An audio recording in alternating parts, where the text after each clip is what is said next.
এটাকে বাদ দিয়ে বাংলাদেশের অর্থনীতি নতুন কোনো পাতায়, নতুন কোনো অধ্যায়ে প্রবেশ করার কোনো সুযোগ নেই।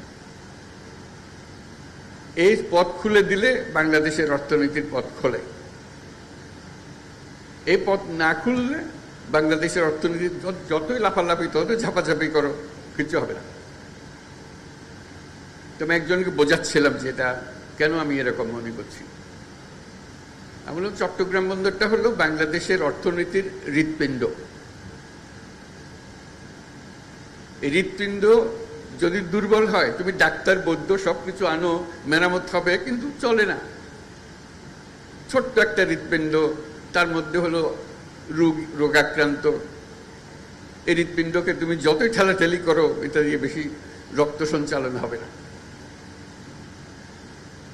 এটি যদি আমরা একমত হই যে বাংলাদেশের অর্থনীতির হৃৎপিণ্ড হলো চট্টগ্রাম বন্দর, তাহলে ওটার যে সাইজের বন্দর আছে